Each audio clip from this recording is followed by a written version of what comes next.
questions about the camp.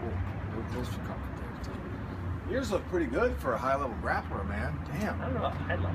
Aren't you a black belt? Yeah. There's a lot of black belts. All right. There's not too many that are as good as you are, though. Thank you. Don't be so humble. Hey, Rodney James here with MMA latest news. I'm here in Austin, Texas, at the Brazilian Fight Factory with none other than the monster middleweight UFC contender, Tim Kennedy. Fat middleweight. God, 25 more pounds to go, and I've already lost like 20 pounds. I don't like being under 220. So when it's like time to cut weight, I'm pretty pouty. Starting to get cranky? Yeah, I was looking at your size going, man, how the hell are you going to get there, man? I don't know. I'm going to cut out my calves. Okay. And then, that's a start. Yeah, I don't know. My right butt cheek, maybe? Do I need that? Do you need that for fighting? No, hell no. Man, you're all over the place. You're a hard guy to pin down. You're here, there, all over the world, man. You're filming TV shows. You're going overseas killing bad guys. You're training here and there. What the hell is going on, Tim Kennedy? I get the feeling you never sleep. Sleep is important. I have like kind of the 4 pillars of a healthy man. Sleep is one of them. Diet, hard work, and sex. And I try to get an equal amount of each of those things. So I do sleep, but I think I work more than any human on the planet. My day is, in any given month, like in the past 10 weeks, I've been in 15 countries. And even with being in 15 countries, I've trained at least 2 times every single day, except for Sunday, because that's God's day. Regardless of where I am. If I'm 5,000 meters in the, Andes Mountains of South America, running sprints up mountains. If I'm down in the Gulf of San Mateus, jumping off a boat, doing a mixed dive, looking for a U-boat, hitting sprints up the dunes. It doesn't matter where I am. This is just kind of like, this is how my life is, and it's going to stay that way until I die, when my body breaks. I think you might be a real-life superhero. I mean, you're talking about diving and climbing up mountains. The other day I saw on Instagram, I don't know if it was an old photo, it was a place that I went to 13 years ago, and hopefully I'll never, ever have to go back. And you seem to be willing to go there on a moment's notice. I'm talking about Mosul, Iraq. Was that recent? Because I know you're busy with, you're still in the National Guard, you're still a Green Beret sniper. I've been to Afghanistan this year, Kosovo this year. Kosovo's not even, that's even like a permissive environment now. And then all my other trips have been to places that people don't want to kill me. So I've not been to Mosul. That was an old photo. Okay. And back in the good old days, 2006, when it was hopping. It actually looks beautiful from the vantage point of the bird, but I can tell you from on the ground it looks like shit. I know you know that. You spent plenty of time there. Not a pretty place. But speaking of your training and your intensity, man, I see also that you train a lot at the On Academy. You do hardcore PT in the mornings there. How do you recover from such a heavy workout and then come in here and do, like I saw you do pad work for a very long time with punches and kicks. That's very taxing. It's not easy. So how do you recover? Like, do you get plenty of rest? I mean, what kind of supplements? Is this video going to go to USADA? We're sending it directly to USADA. Suspicion. Man, I think my body has just gotten used to being freight trained. Like my mind and my cardio and my muscles are just like, that feels normal. Where I get up, I go to the gym, I push myself to sweating blood and throwing up acid, and then go to the shooting range and shoot while I'm trying to rehydrate, and then go do a pad session, and then come back, and then go grapple. That became normal. And if that's not happening today, my body's like, what do I do? I don't know what happened. Then I have all this energy, and my kids hate me, and my dogs are like, get away from me, we're not going to go running with you. And then my wife's like, don't get near me.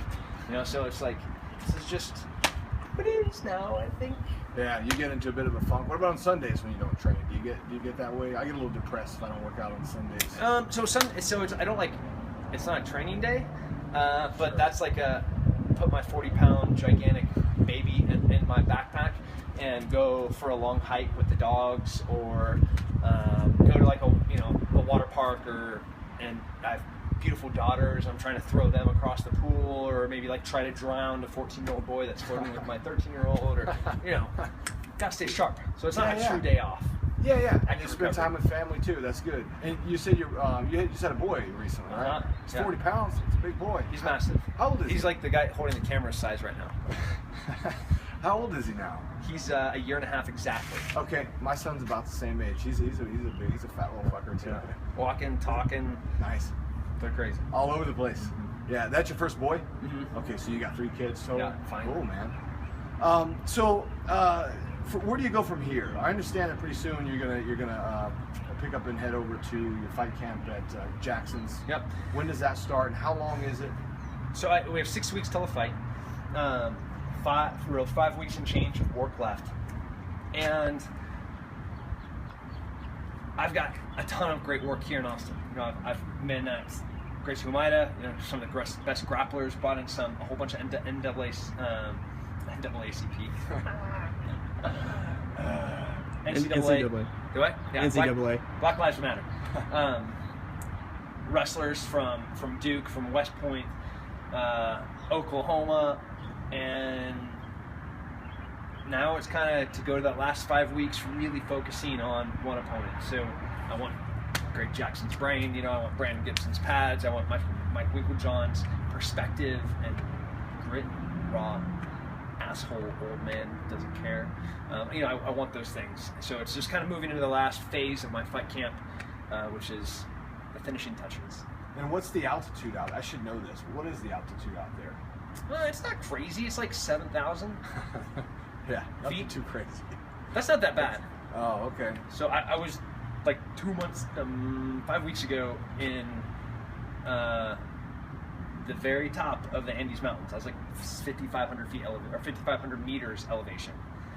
That's hardcore. That's high. Yeah, I went to Utah once for some training. Matter of fact, that base, I think it's Camp Williams. They actually have a National Guard SF unit there too. I don't know if you knew that. In Utah, I didn't know that. Yeah, it's about 2 miles high. It was brutal, man. I felt like a bitch. I feel like a bitch running PT, man. It seemed last time you and I spoke, you told me your top, you know, most desired opponents would be Anderson Silva, Vitor Belfort. Obviously, the landscape in the UFC middleweight division changes constantly. And not that I would want you to look past your current opponent, but this matchup was announced. It was a little bit weird. It was kind of like, well, that kind of came out of nowhere. How did that come to fruition? I know it is weird that I was looking at all these guys that were lifetime steroid users, and then PED came, or the USADA came in, and all the PED users just kind of fell off the map, which is still happening. Poor Anderson and Vitor. Yeah, Rashad used to train with him, and he asked to fight me at 185. So, you know, I'm not gonna say no to a fight. I was surprised, but it's a great fight for me. It's a great matchup. He's a former champion on the biggest card of probably MMA's history. So you can't pass up opportunities like that. And after Rashad, you know, for me, there's Bisping or there's nothing else. You know, I want the title. So, you know, I'm 3 and question mark in the UFC, 3-1 or 4-0, depends on your perspective of the Yoel Romero fight. And you'll be seeing him too. Yeah, is he allowed to fight again? He's fighting Weidman. Weird, man. Yeah. Because he's cheated in every single fight he's been in the past 5 fights. I wonder what it'll do to Weidman. Yeah, I mean, the options are limitless at this point. I mean, he grabbed cage against Jacare. He sat on stools against me. He poked guys in the eye. He kicked Derek Brunson in the balls twice. You know, used steroids. Are there any other ways to cheat in MMA that he hasn't touched upon? I mean, but he is an outspoken Christian, so he has that going for him. Maybe he could bring Jesus into the ring and have him help out. He could bite Weidman. Or gay Jesus, as he said. You know? Yeah. Has he not bitten an opponent? That's surprising. I find that shocking. Shocking that Yoel hasn't bitten somebody. Are you uncomfortable that we're talking such thick smack? No, not at all. No, I love it. What else can you expect from Tim Kennedy? Yeah, true. So, yeah, I thought it was kind of weird. And you said Rashad actually asked for you. That was my follow-up question was, had y'all trained there? You know, were y'all there at Greg Jackson's at the same time? So, obviously, you sparred together and you worked together. Were y'all buddies, or is there animosity, or is it just No, there's no animosity. I have profound respect for him. I think he was a great champion. He was a good training partner, and, you know, I thought I was a good training partner for him. The times that we trained together, I was there for him, helping him get ready for fights. No, I have nothing but good things to say about him. Yeah, Cool. I don't know why you asked to fight me. Well, you know, it's a good move for him, man. A lot of people, you know, said for years, and he even toyed with the idea of moving to middleweight. So him making that transition and then you coming back, it is kind of a good matchup. Very similar, you know, stylistically too. I think you're both very, very good grapplers. Very similar body type. Both, you know, explosive strikers. I saw you in there, man. You hit hard as fuck. And by the way, I know that just from watching and hearing the thunder on the pads, but also I witnessed for the first time the technology that you tried out, the Strike Tech wearables technology. What did you think about that? I'm anxious to see what it says about how hard I hit. You know, I think there's so many unknowns about how do you get better as a striker. You know, like, is that volume of punches? Is that speed of punches? Is that just power of every punch? Is that what does that mean to be a good striker? You know, I think this might be another tool to add to your toolbox of figuring out how you get better.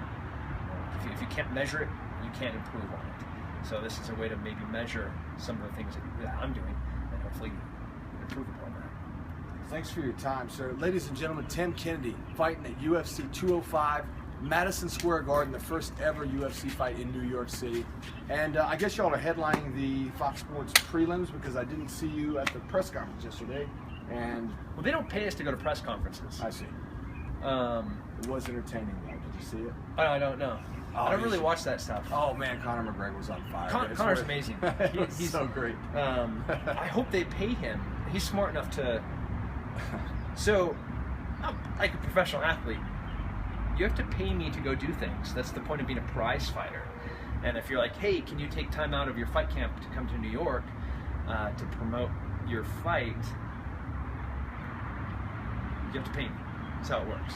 Oh, that's when they just use that, oh, you're a contractor excuse, right? Yeah. Or you're supposed to make every effort to promote a fight, and whatever that means. That to me does not mean taking time out of my fight camp or away from my family to go help them grow their $4 billion business.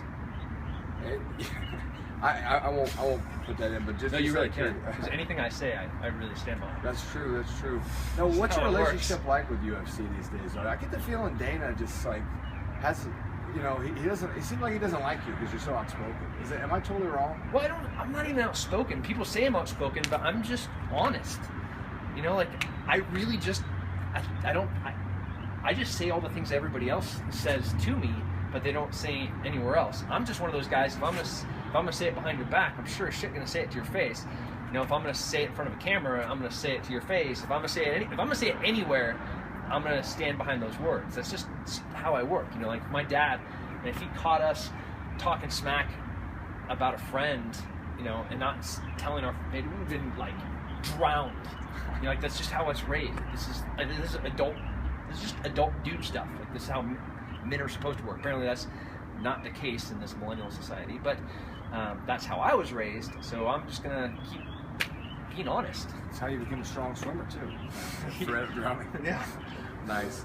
Hey, on another note though, just unrelated, I got some keep this rolling. No, you